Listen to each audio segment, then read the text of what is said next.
Okay అమ్మా.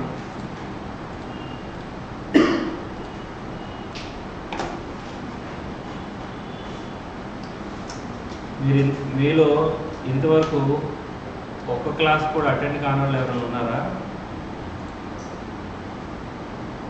లా classes attend కాను ఈరోజే జాయిన్ అయ్యామా?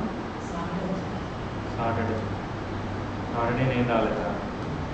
ఓకే సరే. మీకు రికార్డింగ్ యాక్సెస్ ఇచ్చారా? సో అరౌండ్ ఒక 6 ఎన్నో సెషన్స్ ఉంటాయమ్మా. నూరా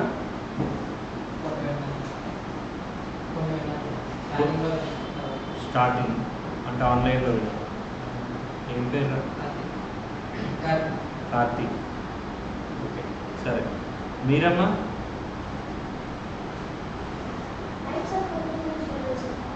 ఏంటిదమ్మా? Types of companies. అంతకుముందు బేసిక్స్ అవ్వలేదా?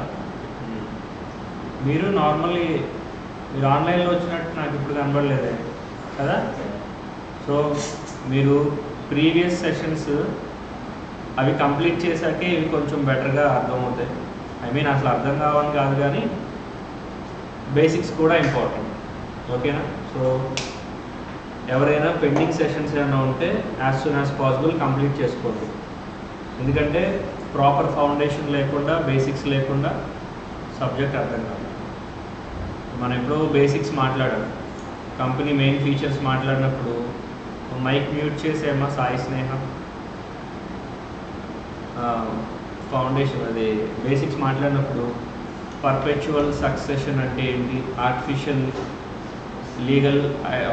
లీగల్ పర్సనాలిటీ ఏంటి, సపరేట్ లీగల్ ఐడెంటిటీ ఏంటి, కామన్ సీల్ అంటే ఏంటి, ఇవి మాట్లాడడం. అండ్ వాటి బేసిక్గా కార్పొరేట్ వీల్ అనే కాన్సెప్ట్ని కూడా ఒక 2 to 3 days వరకు మాట్లాడడం.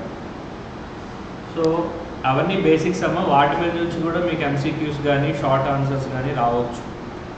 సో కాబట్టి ఇప్పుడే తక్కువ సెషన్స్ ఉంటాయి, మహా అయితే 6 క్లాసులు ఎన్నో ఉంటాయి. కొంచెం యాప్లో మీకు ఫాస్ట్గా వినడానికి కూడా స్కోప్ ఉంటుంది కదా. 1.5 స్పీడ్తో వినొచ్చు, 2x స్పీడ్తో కూడా వినొచ్చు. So as soon as possible pending classes complete చేసుకోండి. Coming to our regular session. Previous class మనకి ఎప్పుడైంది? ఫ్రైడే రోజా? ఫ్రైడే రోజు క్లాస్లో మనం ఏం మాట్లాడుతున్నాం? Associations not for profits. Okay, very good. So types of కంపెనీస్లో ఇది వన్ ఆఫ్ ద టైప్. ఏంటంటే associations which are not for profit. దీన్నే సెక్షన్ నెంబర్తో మెన్షన్ చేయాలంటే సెక్షన్ 8 కంపెనీస్ అని అంటారు. సింప్లీ చారిటబుల్ కంపెనీస్ అని కూడా అంటారు. ఏ కంపెనీస్ అమ్మా? ఈ చారిటబుల్ కంపెనీస్ అంటే వీళ్ళు ఏంటంటే వీళ్ళు బిజినెస్ చేస్తారు, ఆ బిజినెస్ నుంచి వచ్చేటువంటి ఇన్కమ్ని వీళ్ళు ఆ ప్రాఫిట్స్ ఏవైతే ఉన్నాయో రెగ్యులర్ కంపెనీ లాగా డివిడెండ్లు పంచుకోవడం, లేదా ఇక్కడ బిజినెస్ బాగా సక్సెస్ అయింది, ప్రాఫిట్స్ వస్తున్నాయి, ఈ ప్రాఫిట్స్ని వేరే బిజినెస్లో రీఇన్వెస్ట్ చేయడం, లేదా కొత్త బ్రాంచ్లు ఓపెన్ చేయడం, అదే మళ్ళీ ప్రాఫిట్ మోటివ్తో బిజినెస్ యాక్టివిటీస్ కంటిన్యూ చేయడం, అలాంటి పనులు చేయకూడదు.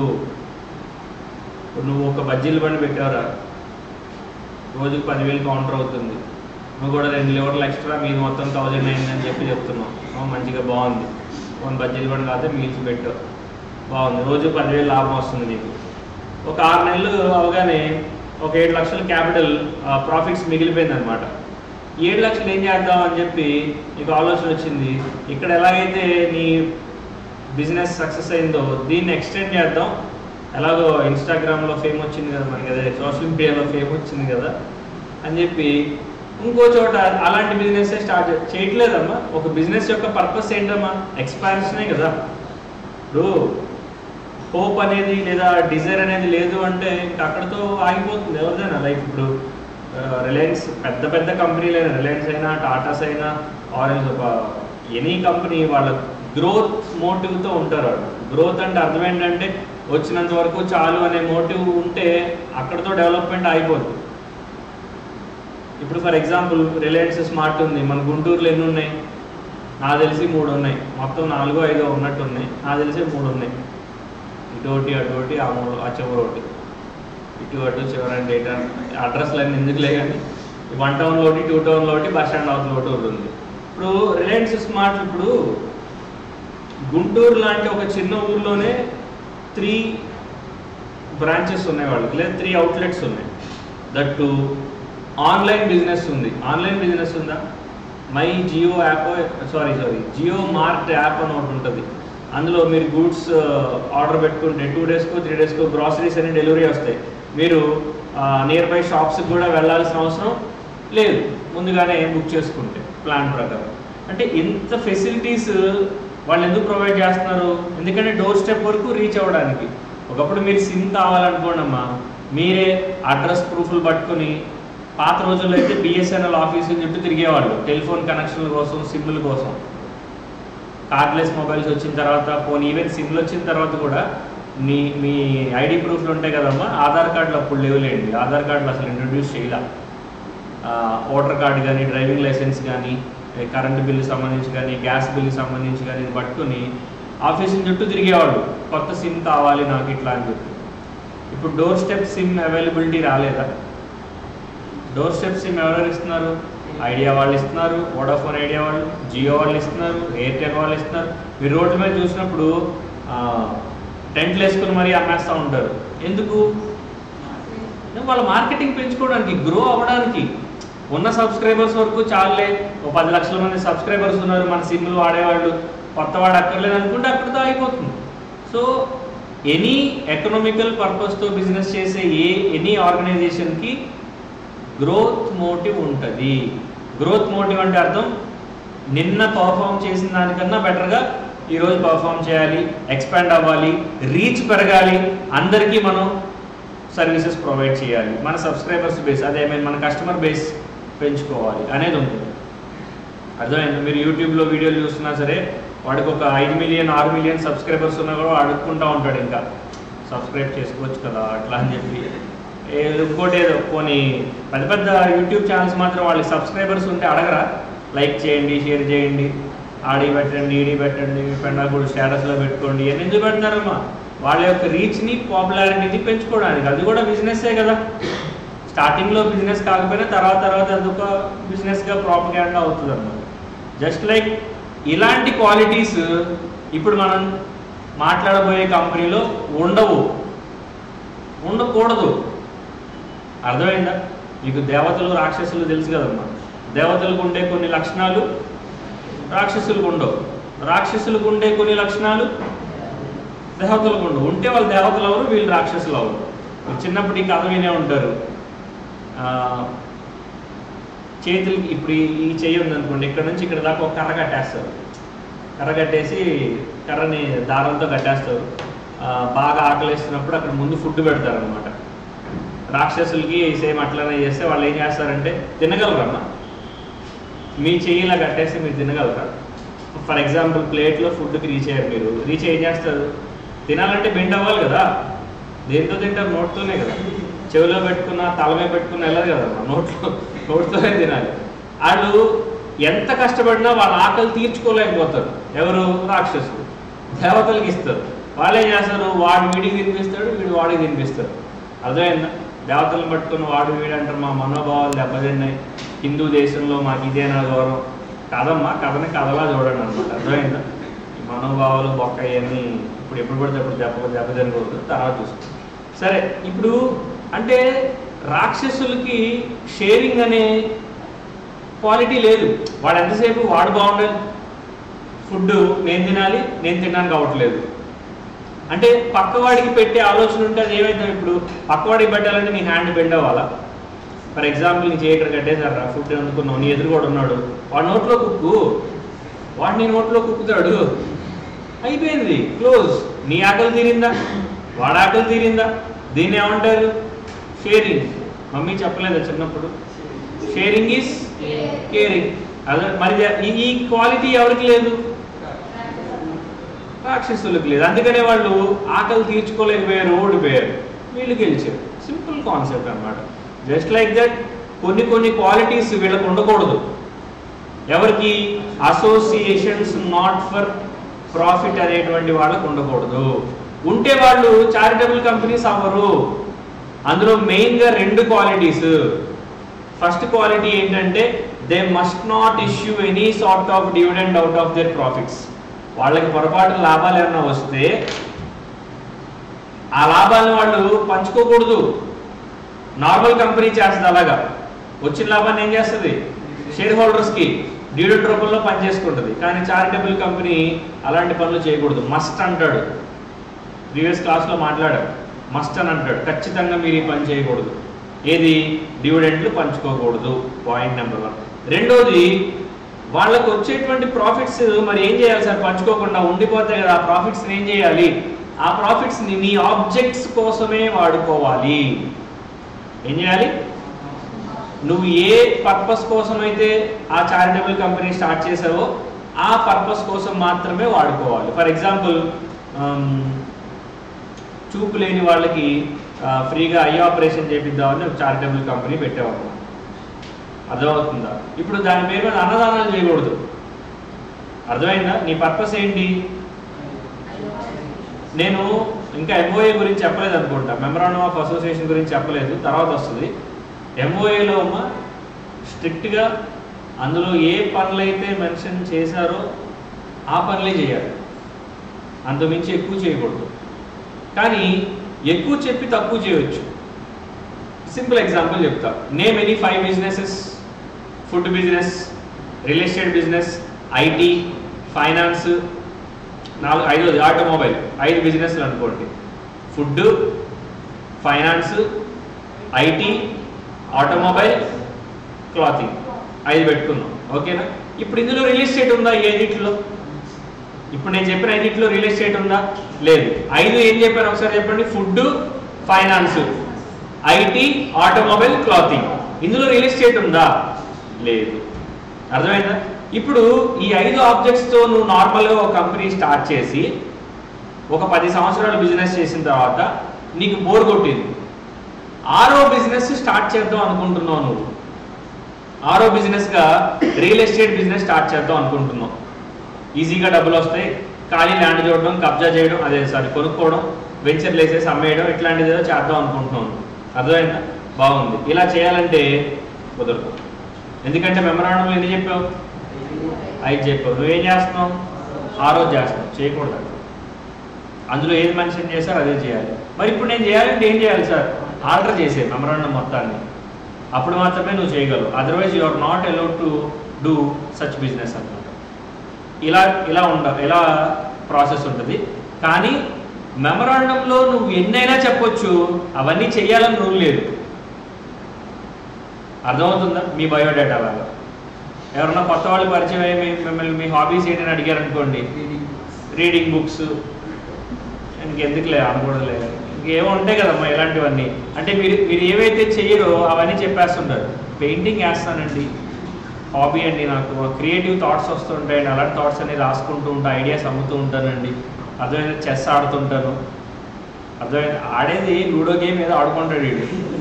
పెయింటింగ్ అంటే ఏదో చిన్న చిన్న ప్లంబింగ్ వర్క్లో పెయింటింగ్ వర్క్లు ఏదో చేసుకుంటాడు. ఇది క్రియేటివ్ థాట్స్ అనేదో పెట్టుకుంటాడు అనమాట. ఇది అసలు చేయడు, చేస్తానని చెప్పి చెప్పుకుంటాడు. రెజ్యూమ్స్ ఇదోటి ఇది జాబ్ అప్లై చేసేటప్పుడు రెజ్యూమ్స్ ఇస్తారు కదమ్మా, ఆ రెజ్యూమ్స్ ఆడు అసలు అందులో హాబీస్ అంటే ఒక్కోటి చెప్తాడమ్మా. అసలు అందుకులే అవన్నీ ఆడేం చేయడం అన్నీ అక్కడ చెప్తాడు. జస్ట్ లైక్ ఇప్పుడు మనం ఈ రెజ్యూమ్కి ఎందుకు వెళ్తాం? ఎంఓఏ. అలాగే ఎంఓఏలో అమ్మా నువ్వు 100 చెప్పు, 2 చెయ్యి. ఎన్ని చెప్పావు? 100 ఐటమ్స్ చెప్పావు, 2 బిజినెస్లు చెయ్యి. 98 ఎందుకు చేయట్లేదని ఎవ్వరు నిన్ను అడగరు. No one will question you. ఎవ్వరు నిన్ను అడగరు. అర్థమైందా? కానీ 100 చెప్పి 101 బిజినెస్ చేస్తే మాత్రం అడుగుతారు, ఎందుకు చేస్తున్నావు అని అడుగుతారు. అర్థమైందా?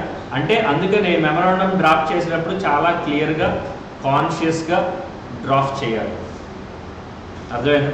ఏదోట్లే రాసేద్దాం అనుకుంటే తర్వాత ఇబ్బంది పడతావు. ఇక్కడ కూడా అంతే. అసోసియేషన్స్ నాట్ ఫర్ ప్రాఫిట్లో కూడా నువ్వు ఏం చేద్దామని ఇది స్టార్ట్ చేసావో అదే చేయాలి, అంతకుమించి ఎక్కువ చేయకూడదు. అర్థమైందా? ఫర్ ఎగ్జాంపుల్ ఇందాక ఏం చెప్పాను మీకు, చారిటబుల్ ఐ డొనేషన్ లేదా చూపు లేని వాళ్ళకి ఇది ఐ ఆపరేషన్స్ ఫ్రీగా చేద్దామని చెప్పి నువ్వు స్టార్ట్ చేసావమ్మా. ఇప్పుడు దాంతో నువ్వు పేద పిల్లలకి చదువులు, ఏదో వృద్ధులు వికలాంగులకి అనాథాశ్రమాలు ఇట్లాంటివి పెట్టి ఓల్డ్ ఏజ్ హోమ్స్ ఇట్లాంటివి చేయకూడదు. అలాంటివి చేయాలంటే నీ మెమరాండంలో ఉండాలి. అర్థమవుతుందా? అలాంటి పర్పస్ కోసం మాత్రమే వాడుకోవాలి నీ ప్రాఫిట్ని. So the point is associations not for profits అనేవి స్ట్రిక్ట్గా 2 ఐటమ్స్ ఎగ్జిక్యూట్ చేయాలి. ఒకటి, they must not distribute dividend among themselves. They must not distribute dividend among themselves. వాళ్ళలో వాళ్ళు లాభాలు వచ్చినాయని చెప్పి దొంగలు ఊర్లు పంచుకున్నట్టు లాభాలు పంచేసుకోకూడదు, తప్పు. Point number 1. And other point is, రెండో పాయింట్ ఏం చెప్పాను, they must utilize the profits for their intended objects. వాళ్ళు ఏ ఆబ్జెక్ట్స్ కోసం అయితే ఆ చారిటబుల్ కంపెనీ స్టార్ట్ చేశారో ఆ ఉద్దేశాల కోసం మాత్రమే వాడాలి తప్ప డీవియేట్ అయిపోయి వేరే ఉద్దేశాల కోసం ఆ ప్రాఫిట్స్ని వాళ్ళు యూటిలైజ్ చేయకూడదు. ఈ రెండు మనం ప్రీవియస్ క్లాస్లో మాట్లాడాం. అండ్ ఇప్పుడు జనరల్ ఎగ్జామ్షన్స్ కూడా కొన్ని ఉంటాయి, అది కూడా మాట్లాడినట్టున్నాం. సిఎస్ని అపాయింట్ చేసుకునే పని లేదు. ఎవరిని? సిఎస్ని, కంపెనీ సెక్రటరీని అపాయింట్ చేసుకునే పని లేదు. నార్మల్ కంపెనీ అయితే మీటింగ్ని 21 days నోటీస్తో పిలవాలి, వీళ్ళైతే 14 daysతోనే పిలవచ్చు. ఇలా కొన్ని ఎగ్జామ్షన్స్ ఉంటాయి, అవి కూడా మాట్లాడామా? మాట్లాడాం. ఇంకా మరి ఏం చెప్పాలి అయితే? లైసెన్స్ చెప్పాలా?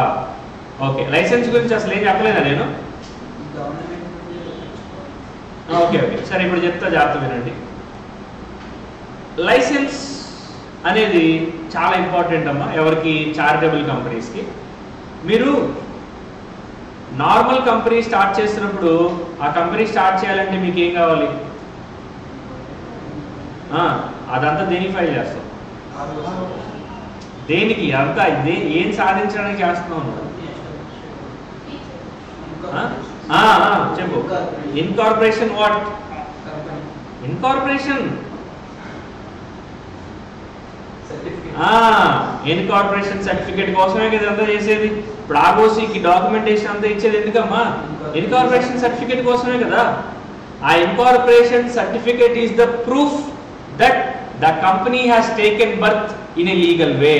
చట్టబద్ధంగా ఒక కంపెనీ పుట్టింది అనడానికి ప్రూఫ్ ఏంటి అంటే ఇన్కార్పొరేషన్ సర్టిఫికేట్. ఆ ఇన్కార్పొరేషన్ సర్టిఫికేట్ కోసం మీరు పెద్ద డాక్యుమెంటేషన్, నేను 3 steps చెప్పడానికి గుర్తుందా? 3 steps. మీరు ఎవరు అన్ని క్లాసులు ఎంతమంది విన్నారో ఎంతమంది వినలేదో నాకు తెలియదు, బట్ మీకే తెలియాలి అది. నేను అప్పుడు 3 steps చెప్పాను. డాక్యుమెంటేషన్ అంతా 2వ stepలో చెప్పాను. MOA, AOA, 2 declarations.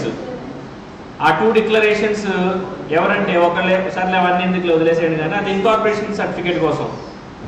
మరి బిజినెస్ చేసే కంపెనీస్ ఇన్కార్పొరేషన్ సర్టిఫికేట్ ఏ విధంగా అయితే తెచ్చుకుంటాయో, మరి వీళ్ళు ఏం చేస్తున్నారు? బిజినెస్సా చారిటీయా? చారిటీ. మరి వీళ్ళు కూడా ఏదో ఒకటి తెచ్చుకోవాలిగా. ఆ తెచ్చుకోవడాన్ని obtaining the license from central government ROC అని అంటారు. సో ఆర్ఓసి దగ్గర నుంచి వీళ్ళు లైసెన్స్ తెచ్చుకుంటేనే చారిటబుల్ కంపెనీ రన్ చెయ్యాలి. ఒకవేళ ఆర్ఓసి దగ్గర నుంచి లైసెన్స్ ఇంకా రాకపోతే వీళ్ళు లైసెన్స్ తెచ్చుకుని చారిటబుల్ కంపెనీ రన్ చేయాలి తప్ప వీళ్ళు ఇష్టం వచ్చినట్టు వీళ్ళు రన్ చేయకూడదు. ఎలా తెచ్చుకోవాలి సార్ ఆర్ఓసి దగ్గర నుంచి license? Point is very simple. మీరు ఏ విధంగా నార్మల్ కంపెనీలో ప్రాసెస్ ఫాలో అయ్యారో మోర్ ఆర్ లెస్ ఇక్కడ కూడా అలాంటివే ఉంటుంది. ఏంటంటే ఫస్ట్ ఆఫ్ ఆల్ మీరు ఆర్ఓసి దగ్గరికి వెళ్ళిపోకూడదు. ఏ కంపెనీ అయితే? Charitable company. మీరు నార్మల్ కంపెనీ స్టార్ట్ చేయాలనుకోండి, వెళ్ళిపోవచ్చు. ఎవరి దగ్గరికి? ఆర్ఓసి దగ్గరికి వెళ్ళిపోయి డాక్యుమెంటేషన్ అంతా ఇచ్చేస్తే పైన కింద చూస్తాడు, డాక్యుమెంటేషన్ అంతా ఓకే అనుకుంటే ఇచ్చేస్తాడు. ఇన్కార్పొరేషన్ సర్టిఫికేట్ అయిపోయింది, క్లోజ్. దట్టు ఈ ప్రాసెస్ అంతా online offline? Online. MCA 21 website. అర్థమైందా? కానీ చారిటబుల్ కంపెనీ అంత ఈజీ కాదమ్మా. Charitable sir license state governments నుంచి తీసుకోవచ్చా? నో. లైసెన్స్ అనేది ఖచ్చితంగా సెంట్రల్ గవర్నమెంటే ఇవ్వాలి. State government has no power to issue or revoke any sort of license to charitable companies అనమాట. ఓన్లీ సెంట్రల్ గవర్నమెంట్ అనమాట. సో ఈ సెంట్రల్ గవర్నమెంట్ ఏం చేస్తుందంటే, సారీ, ఈ చారిటబుల్ కంపెనీస్ ఏం చేస్తారంటే, లైసెన్స్ కావాలంటే ఆర్ఓసి దగ్గరికి వెళ్ళకూడదు, ఫస్ట్ ఆర్ఓసి మొగుడు దగ్గరికి వెళ్ళాలి. హూ ఈజ్ ద మొగుడు of ROC? Central government. State government? Central government. Central government దగ్గరికి వెళ్ళి పర్మిషన్ తెచ్చుకోవాలి. ఎలా ఇస్తారు సార్ పర్మిషను? మంచి బట్టలు వేసుకెళ్ళి కూర్చుంటే ఇచ్చేస్తారా? What is the process for obtaining the approval from central government in order to start A charitable company? అంటే దేర్ ఈజ్ సమ్ డాక్యుమెంటేషన్. ఏంటి ఆ డాక్యుమెంటేషన్ అంటే, as usual MOA AOA draft చేస్తాం, ఐ మీన్ ప్రిపేర్ చేస్తాం. Prepare చేసి ఒక సిఏతో కానీ, ఒక సిఎంఏతో కానీ, ఒక సిఎస్తో కానీ, ఒక అడ్వకేట్తో కానీ, ప్రొవైడ్ వీళ్ళందరూ ప్రాక్టీస్ చేసేవాళ్ళు అయ్యి ఉంటారు. వీళ్ళతో ఒక అఫిడవిట్ తీసుకోవాలి, అదే డిక్లరేషన్ తీసుకోవాలి. ఏమైనా డిక్లరేషన్ అంటే, వీళ్ళు మంచివాళ్ళే, వీళ్ళు రూల్స్ అన్నీ ఫాలో అయ్యారు, ప్రాసెస్ ఐ మీన్ లైసెన్స్ కోసం అప్లై చేసే క్రమంలో మీరు ఏవైతే రూల్స్ చెప్పారో కంపెనీస్ యాక్ట్లో అవన్నీ వీళ్ళు ఫాలో అయ్యారు, నేనే సాక్షిని, నేను చూశాను, వెరిఫై చేశాను, అంతా బాగానే ఉంది అని చెప్పి ఆయనతో సర్టిఫికేట్ తీసుకోవాలి. ఇక్కడ దాకా అంతా బాగానే ఉంటుంది. ఇక్కడ ఇంకొక కొత్త ట్విస్ట్ ఉంటుంది అనమాట. అంటే నార్మల్ కంపెనీలో అడగనిది ఇక్కడ అడిగేది ఇంకో కొత్త పాయింట్ ఉంటుంది. ఏంటి ఆ పాయింట్ అంటే, నువ్వు చారిటబుల్ కంపెనీ స్టార్ట్ చేస్తున్నావు అంటున్నావు కదా, చారిటబుల్ కంపెనీ స్టార్ట్ చేయడానికి నీకు పర్మిషన్ ఇస్తే నువ్వు ఏమాత్రం బిజినెస్ చేస్తావేంటి అని అడుగుతుంది. ఐ మీన్ ఏమాత్రం టర్న్ ఓవర్ చేస్తావేంటి? ఆ చారిటబుల్ కంపెనీ పర్మిషన్ మీకు ఇచ్చామనుకోండిరా, అర్థమైందా? అడిగాడు డౌట్. ఓకే, సో ఏంటిది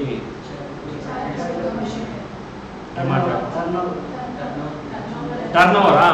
ఒకవేళ సెంట్రల్ గవర్నమెంట్ అడుగుతుంది, నీకు ఇప్పుడు పర్మిషన్ ఇచ్చామనుకో, రాబోయే 2 సంవత్సరాల్లో అసలు ఎంత బిజినెస్ అవుద్దని నువ్వు అనుకుంటున్నావు? బిజినెస్ ఇన్ ద సెన్స్ ఎంత టర్న్ ఓవర్ చేస్తాను అనుకుంటున్నావు? నీ ఇన్కమ్స్ ఎలా ఉండబోతాయి? నీ ఎక్స్పెన్సెస్ ఎలా ఉండబోతాయి? ఎవరెవరేంటి నీకు అంత గొప్పగా కాంట్రిబ్యూట్ చేసి ఎవరు అనుకుంటున్నావు నువ్వు అని ఒక ఎస్టిమేషన్ అడుగుతారు. మా ఎగ్జాక్ట్లీ అలాగే ఉండాలని రూల్ లేదు, బట్ అడుగుతారు. ఫర్ ఎగ్జాంపుల్, మీరు జాబ్ ఇంటర్వ్యూకి వెళ్ళారమ్మా, వాళ్ళు అడుగుతారు కదా, నీకు ఇప్పుడు జాబ్ ఇస్తే ఏం చేస్తావు? ఆఫీసులో ల్యాప్టాప్లు అన్నీ అమ్మేస్తానని చెప్పి అలా చెప్తారమ్మా ఎవరైనా? మీరు నాకంటే జాబ్ ఇచ్చారనుకోండి, మీ చేతితో సహా అన్నీ అమ్మేస్తానంటే అలా చెప్తారు ఎవరైనా? చెప్పరమ్మా. ఈవెన్ దో నీకు అమ్మేసే ఉద్దేశం ఉన్నా నువ్వు అలా చెప్పు. మీ కంపెనీని అంటే నడి రోడ్డుకి తీసుకొచ్చండి, నలుగురిలో గర్వపడేలా చేస్తారు, ఏదో చెప్తుంటావు కదమ్మా. సో ఇక్కడ కూడా సెంట్రల్ గవర్నమెంట్ నిన్న క్వశ్చన్ అడుగుతుంది, నీకు ఇప్పుడు పర్మిషన్ ఇచ్చావరా? ఏమాత్రం చేస్తావు బిజినెస్ నువ్వు? నీకు ఇన్కమ్స్ ఎక్కడి నుంచి వస్తాయి అనుకుంటున్నావు? నువ్వు అనుకుంటున్నావు ఎస్టిమేషన్స్, ఇవన్నీ యాక్చువల్స్ కాదు.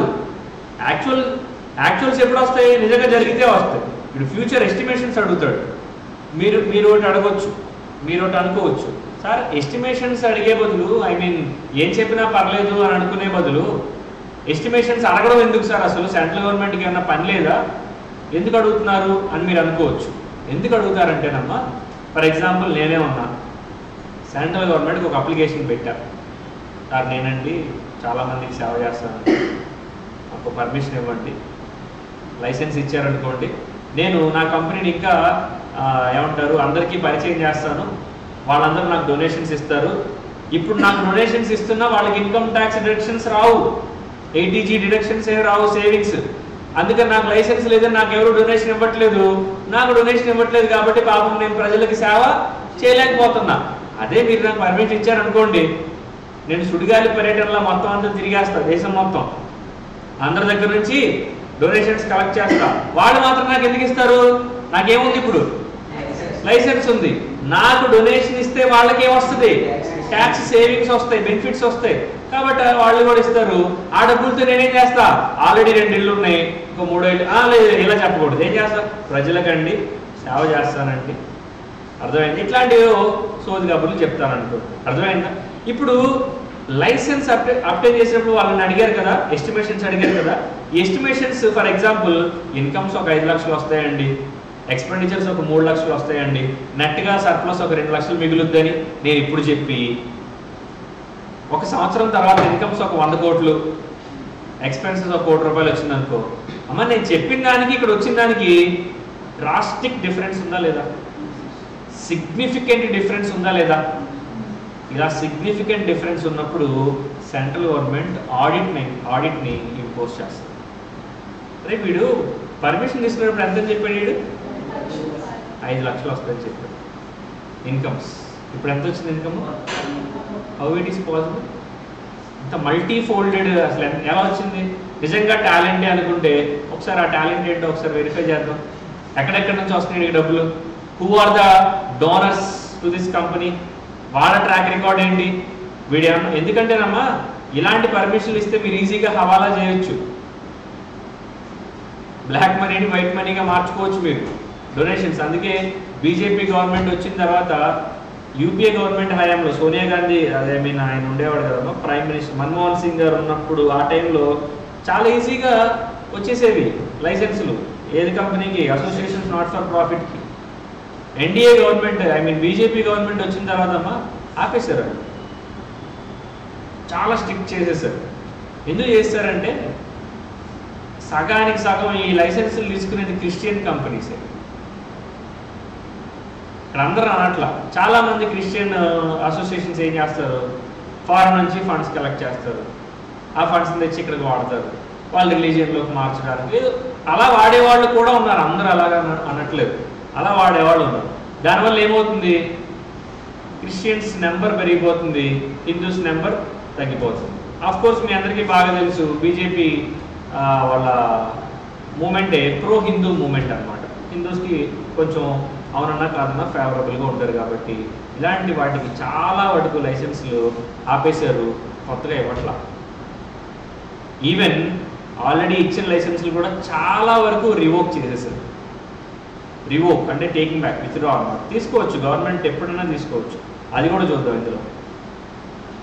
ఏంటి వరకు క్లాస్ 5 5:30 5 సరే, కొద్దిగా ఫాస్ట్గా మాట్లాడదాం. సో మ్యాటర్ ఏంటంటే ఎప్పుడైనా నీకు పర్మిషన్ కావాలంటే MOA, AOA, CA, CMA, CS advocate డిక్లరేషన్తో పాటు కొత్తగా ఓ పని చేయాలి, ఎస్టిమేషన్స్ ఇవ్వాలి. ఏం ఎస్టిమేషన్స్ ఇవ్వాలి? నీకు ఇప్పుడు లైసెన్స్ ఇస్తే రాబోయే ఎన్ని సంవత్సరాలు అని చెప్పాను ఇందాక నేను, 2 years అని చెప్పాను, వినలేదా మీరు? 2 years. రాబోయే 2 సంవత్సరాల్లో నీ ఇన్కమ్స్ ఎలా ఉండబోతాయి, ఎక్స్పెన్సెస్ ఎలా ఉండబోతాయి అనేది ఒక ఎస్టిమేషన్ ఇవ్వు చాలు. నువ్వు ఎగ్జాక్ట్గా చెప్పక్కర్లా, జస్ట్ ఎస్టిమేషన్ ఇవ్వు చాలు. అర్థమైందా?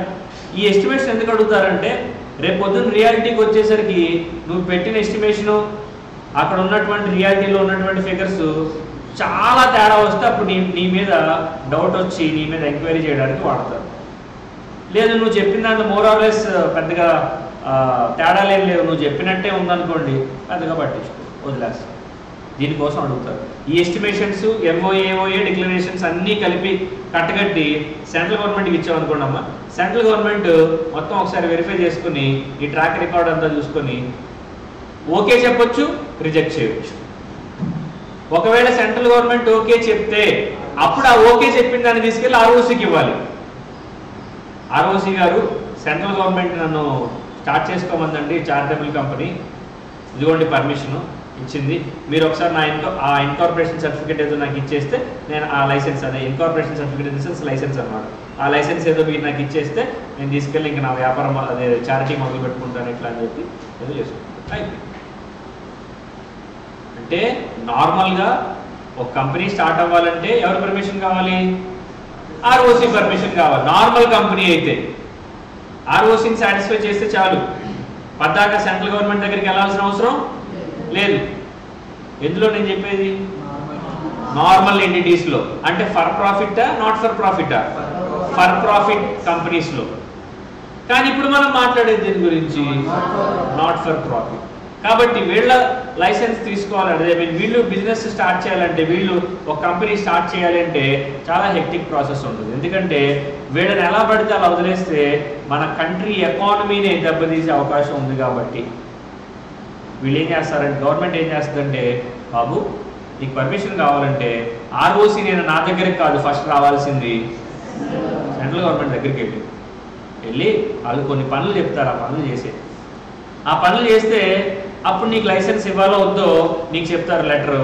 ఆ లెటర్ తీసుకొచ్చి నాకు ఇస్తే నేను నీకు లైసెన్స్ ఇవ్వాలో లేదో అప్పుడు ఆలోచిస్తాను. సింపుల్, అయిపోయింది, అంతే. అండ్ ఇక్కడ మీరు ఇంకొక విషయం గుర్తుపెట్టుకోవాల్సింది, ఇది నార్మల్గా ఒక కొత్త కంపెనీ నాట్ ఫర్ ప్రాఫిట్గా స్టార్ట్ అవ్వాలనుకుంటే కొన్నిసార్లు ఇలా కూడా జరుగుతుంది. ఎలా అంటే ఆల్రెడీ ఒక కంపెనీ ఉంటుంది, వాడు ఎప్పటి నుంచో బిజినెస్ చేస్తూ ఉంటాడు, ఒక 5 సంవత్సరాలు 10 సంవత్సరాలు 20 సంవత్సరాలు ఎన్నో బిజినెస్ చేస్తూ ఉంటాడు, లాభం కోసమే చేస్తుంటాడు. ఆల్ ఆఫ్ ఎ సడన్ వాడికి రియలైజేషన్ వచ్చేస్తుంది, అరే ఎన్నాళ్ళు కష్టపడి ఏం సాధించాను, ఈవెన్ మా ఆవిడే నా మాట వినట్లేదు, ఎందుకు ఇది చేయడం. సరే, జీవితం యొక్క తత్వం బోధపడి ఆయన ఏం చేస్తాడంటే ఇంకా నా మిగిలిన శేష జీవితం అంతా ప్రజలకే అంకితం ఇస్తాను, ఇంకో అందరికీ అంకితం ఇస్తాను ఇట్లా అని చెప్పి వాడు చారిటబుల్ యాక్టివిటీ స్టార్ట్ చేద్దామని ఫిక్స్ అవుతాడు. అంటే వాడు ఆల్రెడీ ఒక కంపెనీ, వాడికి ఒక కంపెనీ ఉంది, ఆ కంపెనీ ఎప్పటి నుంచో బిజినెస్ చేస్తుంది. ఫర్ ప్రాఫిటా నాట్ ఫర్ ప్రాఫిటా? ఫర్ ప్రాఫిటే, లాభం కోసమే చేస్తుంది. ఇప్పుడు వాడు సడన్గా మైండ్ చేంజ్ అవుతాడు, బుర్రలో పురుగు ఉంటుంది కదా, నేను తిరిగిద్ది అనమాట. పురుగు తిరగని అనుకుంటాడు, లాభాలు వద్దు చాలా, ఇంకా వచ్చిన లాభాన్ని అంతా ఏం చేయాలి, ప్రజలకు అంకితం ఇవ్వాలి ఇట్లా అని చెప్పి ఆ ఎగ్జిస్టింగ్ కంపెనీని ఫర్ ప్రాఫిట్ కంపెనీని నాట్ ఫర్ ప్రాఫిట్ కంపెనీగా మార్చేయాలి అని అనుకుంటాడు. కొంతమందికి ఇక్కడ డౌట్లు వస్తాయి స్టూడెంట్స్కి, అంత దూరం ఎందుకు సార్, కొత్త కంపెనీ స్టార్ట్ చేసుకోవచ్చు కదా సార్, ఉన్నదాన్ని మార్చుకోవడం ఎందుకు సార్ అని అనుకుంటారు. మరి పేరు, గుడ్ విల్, మరి ఎన్నాళ్ళు కష్టపడి ఒక 20 సంవత్సరాలు 10 సంవత్సరాలు బిజినెస్ చేసావు కదమ్మా, కొంతమంది నీ ప్రొడక్ట్స్ క్వాలిటీ అంతా బాగుంటే నీకు కొంత గుడ్ విల్ అనేది ఉంటుంది కదమ్మా, ఉంటుందా ఉండదా? మరి ఇవాళ రేపు చిన్న చిన్న బిజినెస్లకే గుడ్ విల్ అడుగుతున్నారా? కంపెనీ నేషన్ వైడ్ రేంజ్లో నువ్వు చేసిన బిజినెస్కి ఆ మాత్రం గుడ్ విల్ ఉండదా? మరి ఆ పేరు ఎందుకు పోగొట్టుకోవాలి? నువ్వు అదే పేరుతో చేసుకుంటా, నేను అదే పేరుతో డొనేషన్స్ అడిగితే నాకు ఇస్తారు ఇప్పుడు అని చెప్పి ఎగ్జిస్టింగ్ కంపెనీని ఏం చేస్తాడు, కన్వర్ట్ చేసి పడేస్తాడు. ఎలాగా? ఫర్ ప్రాఫిట్ నుంచి నాట్ ఫర్ ప్రాఫిట్లోకి మార్చేస్తాడు. అర్థమవుతుందా? ఇలా మార్చాలంటే ఏం చేయాలి? మళ్ళీ ఎగ్జాక్ట్లీ సేమ్, కొత్తగా ఎంఓఏ డ్రాఫ్ట్ చేయాలి, మళ్ళీ ఆడిటర్తో సైన్ పెట్టించాలి, వెరిఫికేషన్స్ అన్నీ అంతా బాగానే ఉంది, వీళ్ళు మంచోళ్ళే, ఏమంటారు కంపెనీస్ యాక్ట్ చెప్పిన రూల్స్ అన్ని ఫాలో అయ్యారు, నేను చూశాను ఎట్లా అని చెప్పి సిఏతో కానీ సిఎంఏ సర్టిఫికేట్తో అందరూ కాదు ఎవడో ఒకటి చాలు వీళ్ళతో సైన్లు పెట్టించాలి. కానీ ఇక్కడ ఇంక ఎక్స్ట్రా డాక్యుమెంటేషన్ మళ్ళీ సేమ్ అదే ఎస్టిమేషన్స్ ఉంటాయి కదా, కమింగ్ 2 years నీకు లైసెన్స్ ఇస్తే ఏమాత్రం చేస్తావో అది ఇవ్వాలి. దీంతో పాటు ఎక్స్ట్రాగా ఏం చేయాలంటే నువ్వు ఆల్రెడీ కొత్తోడువా ఉన్నాడువా, ఆల్రెడీ నువ్వు your an existing company, already నువ్వు ఉన్నావు, అర్థమైందా? సో నువ్వు ఎగ్జిస్టింగ్ కంపెనీ కాబట్టి ఇలా మారడం అసలు మీ కంపెనీ షేర్ హోల్డర్స్కి ఇష్టమేనా? మీ కంపెనీ బోర్డ్ ఆఫ్ డైరెక్టర్స్ అసలు నిజంగా మీటింగ్ పెట్టి రెజల్యూషన్ పాస్ చేశారా, లేదా నువ్వు ఒకటివే అలా మార్చేద్దాం అనుకుంటున్నావా అని అడుగుతారు. సో కాబట్టి ఎగ్జిస్టింగ్ కంపెనీ కాబట్టి ఆ ఎగ్జిస్టింగ్ షేర్ హోల్డర్స్ యొక్క అప్రూవల్ ఆ రెజల్యూషన్ కాపీ అటాచ్ చేయాలి. అర్థమవుతుందా? మా ఎగ్జిస్టింగ్ కంపెనీ అంటే కంపెనీలో షేర్ హోల్డర్స్ ఉంటారా, మరి వాళ్ళకి ఇంట్రెస్ట్ ఉండాలా అక్కర్లేదా? ఉండాలమ్మా. నీ అంతటి నువ్వే ఇది చేసుకోవడం కాదు, వాళ్ళకు కూడా ఇంట్రెస్ట్ ఉండాలి, వాళ్ళ పర్మిషన్ కూడా తీసుకోవాలి, వాళ్ళ అప్రూవల్ కూడా నువ్వు తీసుకుని ఆ రెజల్యూషన్ అటాచ్ చేయాలి కాపీని. దాంతోపాటు ఎక్కడితో కాదు, దాంతోపాటు నీకు కనుక ఒకవేళ ఇదన్నీ డాక్యుమెంటేషన్ ఇచ్చినావు, సెంట్రల్ గవర్నమెంట్ ఒకవేళ పర్మిషన్ ఇస్తే నువ్వు ఇలా మారిపోయిన విషయాన్ని, ఎలా మారిపోయావు, ఫర్ ప్రాఫిట్ నుంచి నాట్ ఫర్ ప్రాఫిట్కి మారిపోయినటువంటి విషయాన్ని నువ్వు ఆ లోకల్గా నువ్వేమి ఎక్కడైతే నీ రిజిస్టర్ ఆఫీస్ ఎక్కడైతే ఉందో ఆ రిజిస్టర్డ్ ఆఫీస్ ఉన్నటువంటి ఏరియాలో ఏ భాష అయితే మాట్లాడుకుంటారో ఆ భాషలో సర్క్యులేట్ అయ్యే వెర్నాక్యులర్ లాంగ్వేజ్ అని అంటాడు, లోకల్ లాంగ్వేజ్ అనమాట. ఆ భాషలో సర్క్యులేట్ అయ్యేటువంటి ఒక న్యూస్ పేపర్లో అడ్వర్టైజ్మెంట్ ఇవ్వాలి, నేను మారిపోయినా వచ్చి అని చెప్పి. అలాగే ఇంగ్లీష్ పేపర్లో అడ్వర్టైజ్మెంట్ ఇవ్వాలి. అడ్వర్టైజ్మెంట్ అంటే ఫ్రంట్ పేపర్లో ఉండాలనే రూల్ లేదమ్మా, ఎక్కడైనా సరే ఉండొచ్చు. అర్థమైందా? చెప్పాలి, this is to inform you all people that myself, company పేరు ఏదైతే ఉందో so and so private limited or limited from here onwards will be converted into a charitable company called, ఆ కొత్త పేరు ఏదైతే ఉందో ఆ పేరు పెట్టేసుకుని ఒక్క నోటీస్ ఇచ్చేస్తాడు అనమాట. అర్థమైందా? ఎక్కడెక్కడ నోటీస్ ఎక్కడెక్కడ అడ్వర్టైజ్మెంట్ ఇవ్వాలి, ఇంగ్లీష్ పేపర్లో ఇవ్వాలి. అలాగే వాడి రిజిస్టర్డ్ ఆఫీస్ ఎక్కడైతే ఉందో ఆ రిజిస్టర్డ్ ఆఫీస్ ఉన్నటువంటి ఏరియాలో మాట్లాడుకునే లోకల్ లాంగ్వేజ్ భాష, తెలుగు అయితే తెలుగు, ఒడిశా అయితే ఒడియా లాంగ్వేజ్, కన్నడ, తమిళ్ ఏదైతే అది ఆ లోకల్ లాంగ్వేజ్లో కూడా అడ్వర్టైజ్మెంట్ ఇవ్వాలి. మేము ఇట్లా మారిపోయాం, ఈరోజు నుంచి మేము ఫర్ ప్రాఫిట్ యాక్టివిటీస్ చేయము, not for profit activities, charitable activities చేస్తామని చెప్పాలి. కొంతమందికి డౌట్లు వస్తాయి, రివిజన్ టైంలో అడుగుతారు, సార్ ఇప్పుడు ఎక్కడో ఏదో పేపర్లో 13వ పేజీలో చిన్న బాక్స్లో అడ్వర్టైజ్మెంట్ ఇచ్చాడు సార్, మరి అది మాకు తెలియదు కదా సార్, మేము చదవము, మేము ఓన్లీ బిట్లు అది బొమ్మలే చూస్తుంటాం, మేము హీరోయిన్ బొమ్మలు ఏది చూస్తుంటాం, మరి మాకు అప్పుడు కనపడదు కదా సార్, అప్పుడు మరి మాకు ఎలా తెలుస్తుంది సార్? మరి దయచేసి ఒకటి గుర్తుపెట్టుకోండి, న్యూస్ పేపర్లో ఏ చిన్న బాక్స్లో అడ్వర్టైజ్మెంట్ ఇచ్చినా అది ప్రాపర్గా నోటీస్ సర్వ్ చేసినట్టే. అది ఈ యాక్టే కాదు, ఏ యాక్ట్ అయినా అంతే. న్యూస్ పేపర్లో అది 13వ పేజ్ అయినా, 12వ పేజ్ అయినా, లాస్ట్ పేజ్ అయినా, ఫస్ట్ పేజ్ అయినా, చిన్న బాక్స్ అయినా, పెద్ద బాక్స్ అయినా, ఇట్ డజంట్ మ్యాటర్. అర్థమవుతుందా? సో ఏ పేజ్లో ఎంత చిన్న అక్షరాలతో ఆ లెటర్ అనేది ఆ నోటీస్ అనేది ఇచ్చినా it is more than enough. Legible language ఉంటే చాలు, చదివితే అర్థమయ్యేలాంటి లాంగ్వేజ్ ఉంటే చాలు, అక్షరాలు ఆ సైజు ఉంటే చాలు. అంతేగాని తాటికైనంత అక్షరాలతో అప్పుడు గుండంకులు జ్యువెలరీ షాపులు అడ్వర్టైజ్మెంట్లు వచ్చేవి. ఏ పేపర్ చూసుకున్నా, ఈనాడు కానీ, ఆంధ్రజ్యోతి కానీ, సాక్షి కానీ ఏం చూసినా ఫస్ట్ ఆయనే ఉన్నాడు ఈ పొద్దునే. ఎందుకు? టీవీలో కూడా ఆయన ఉన్నాడు, అదొక ప్రమోషన్, తప్పేం లేదు అది. అర్థమైంది? ఇప్పుడు అందరూ ఆయన రేంజ్లో అడ్వర్టైజ్మెంట్ ఇవ్వాలంటే కొన్ని కోట్లు ఖర్చు పెడతాడు ఆయన. నువ్వు చేసే 5 లక్షల బిజినెస్కి ₹1 కోటి అడ్వర్టైజ్మెంట్ ఇవ్వాలంటే బ్యాంకుకి కణాలు వేయాలి, లోన్లు కూడా రావు, పావలా కోడికి రూపాయి పావలా మసాలా. సో కుదరదు, అలాంటివి ఎంటర్టైనబుల్ కాదు. అందుకనే నోటీస్ అనేది న్యూస్ పేపర్లో ఏ పేపర్ అయినా పర్లేదు, 1వ పేజ్ అయినా, 12వ పేజ్ అయినా, 6వ పేజ్ అయినా, బాక్స్ చిన్న బాక్స్ అయినా, పెద్ద బాక్స్ అయినా, అక్షరాలు అర్థవంతంగా ఉంటే it is more than enough, సరిపోయినట్టే. It is assumed that the notice has been properly served to the general public. General పబ్లిక్కి నోటీస్ ఇచ్చేసినట్టే.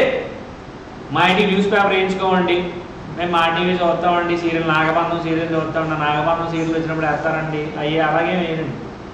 అర్థమైంది? సో మేము రోజుకి అరగంట టీవీ చూస్తామండి, 6 గంటలు మేము మిస్ అయిపోతాం కదండి, మాకు ఎలాగండి తెలుసుకోవాలండి, ఇంకెవడేం చేస్తాడు?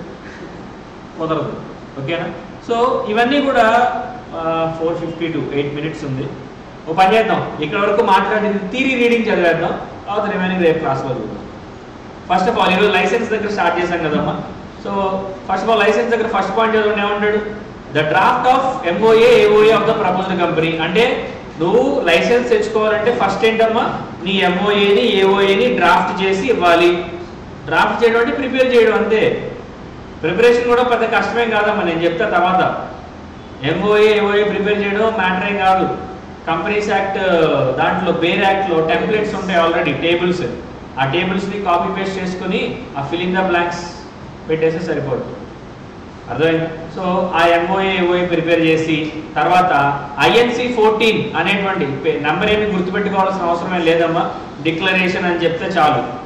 INC 14 ఏమి అది ఆప్షనల్, గుర్తుంటే గుర్తుపెట్టుకోండి, గుర్తు లేకపోతే వదిలిపడేసేయండి, అదేమి ఖచ్చితంగా ఎగ్జామ్లో రిపీట్ చేయాల్సిన అవసరం లేదు.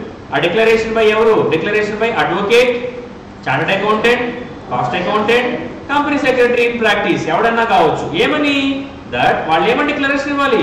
That the draft MOA and AOA have been drawn up in conformity with the provisions of section 8 and rules thereunder and that all requirements of the act. అంటే వీళ్ళు MOA AOA ప్రిపేర్ చేశారు కదండి, ఆ MOA AOA అంత మంచిదేనండి, section 8 చెప్పిన ప్రకారమే ఉందండి, నేను చూశానండి, వెరిఫై చేశానండి.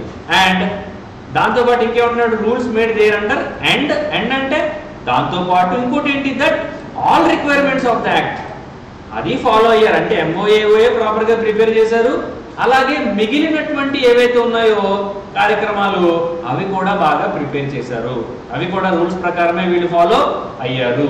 నేనే సాక్ష్యం, నేను వెరిఫై చేశాను అని చెప్పి CA కానీ, CMA కానీ, CS కానీ, అడ్వకేట్ కానీ పిల్లికి ఎలక సాక్ష్యం వీడు చెప్పాలన్నమాట. అంతా బాగానే చేసామని చెప్పి వాడు చెప్పాలి. ఈ రెండు అర్థమైనయా? ఫస్ట్ MOA, రెండో డిక్లరేషన్. దీంతో పాటు ఏమి ఉండాలి? And the rules made thereunder relating to registration of the company under section 8 and matter incidental supplementary that you have been complied with. మనం చెప్పా కంప్లైడ్ అంటే అర్థం ఫాలోడ్ అని. కంప్లైంట్ అంటే అర్థం ఏంటమ్మా? ఫాలో అని. అంటే అనుకరించామనా, ఫాలో అయ్యామనా, ఫాలో అవ్వలేదనా? కంప్లైంట్ అంటే ఫాలో అయ్యామని. ఇక్కడ ఏమని చెప్పారు? అవన్నీ ఫాలో అయ్యామని. ఇది యాక్చువల్ ఆప్షనల్ పాయింట్, పైన పాయింట్ సరిపోతుంది. అండ్ దాంతోపాటు ఏమి ఇవ్వాలి? an estimate of the future annual income and expenditure of the company for next 3 years. Oh sorry, 2 years కదా.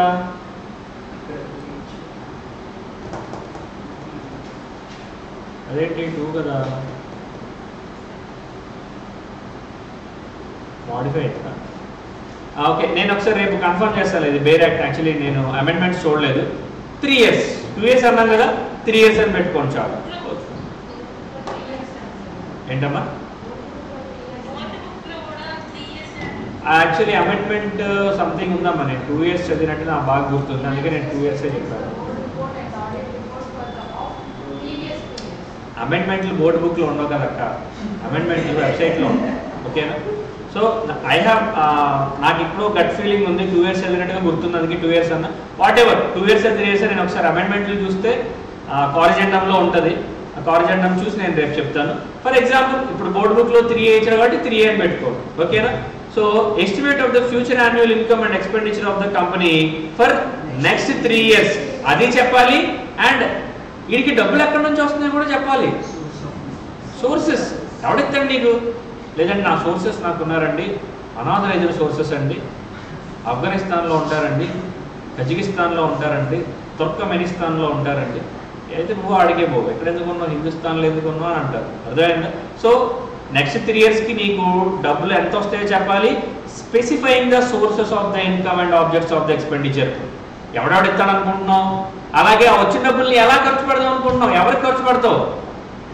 కొంతమంది చిన్నపిల్లలకు ఖర్చు పెడతారమ్మా, కొంతమంది హ్యాండిక్యాప్డ్ పీపుల్ ఖర్చు పెడతారు, కొంతమంది విడో పీపుల్, వితంతువులు ఉంటారు కదా, 3 చేసిపోయిన వాళ్ళకి ఖర్చు పెడతారు. కొంతమంది ఉంటారమ్మా, తప్పే ఉంది అందులో.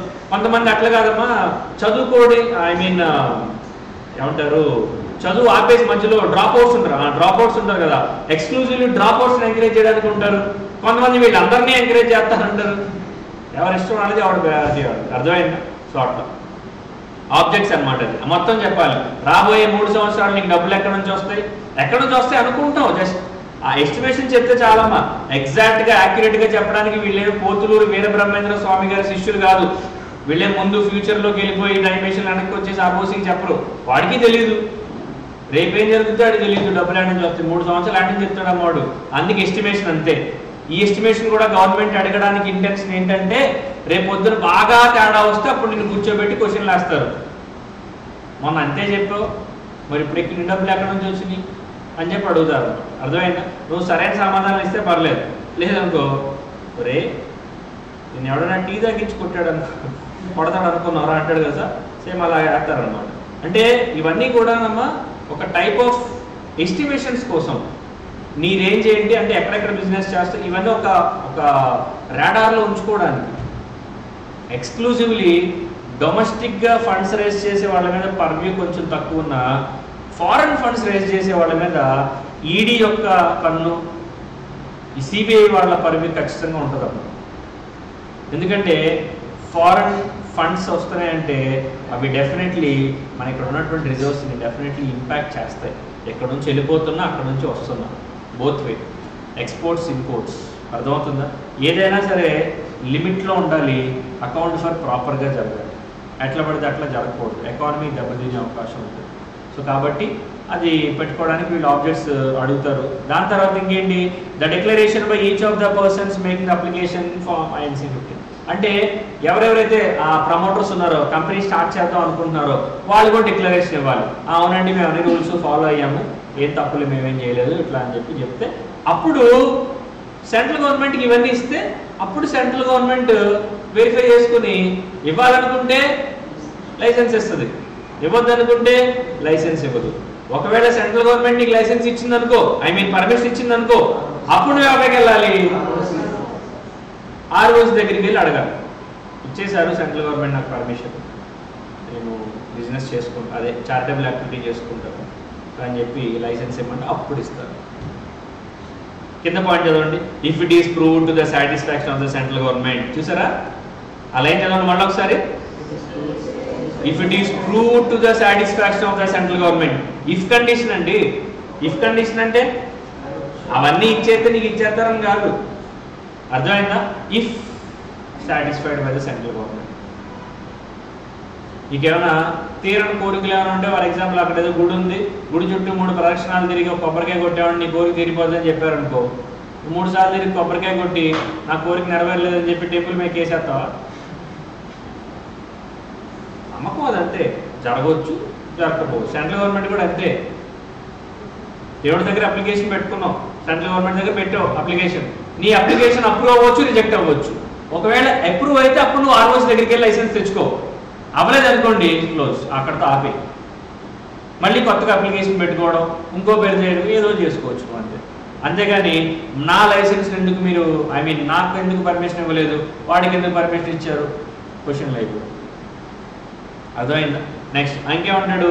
If it is prove to the satisfaction of the central government that the proposed company has its objects as entrusted in section 8. అంటే సెక్షన్ 8 పర్లేదు, ఇలాంటి వాళ్ళకి పర్మిషన్లు ఇవ్వచ్చు, సెక్షన్ 8 యొక్క రూల్స్ అన్ని వీళ్ళు ఫాలో అవుతున్నారు, బాగానే ఉంది, వీళ్ళకి ఇవ్వడం వల్ల మనకేమి మన ఎకానమీకి కానీ మనకి కానీ ఎలాంటి ఇబ్బంది రాదు, పర్లేదు అని అనుకున్నారు అనుకోండి, it may grant license on such condition as it deems fit.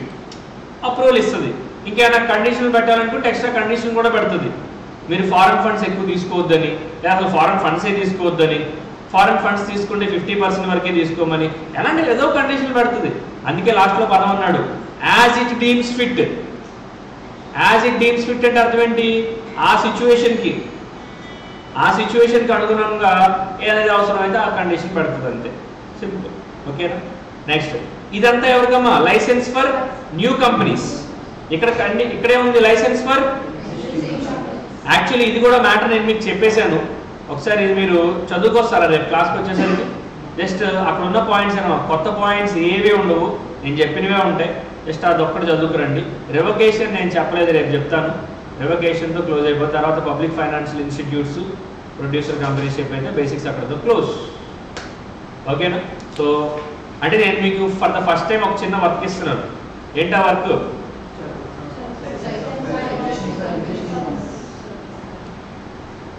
Licence for existing companies అనేది నేను ఎక్స్ప్లెయిన్ చేశాను, అది ఒకసారి మీరు చదువుకొస్తారు సరిపో.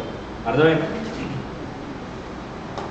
రైట్. అమ్మా ఆన్లైన్లో ఉన్న వాళ్ళకైనా డౌట్స్ ఉన్నాయా?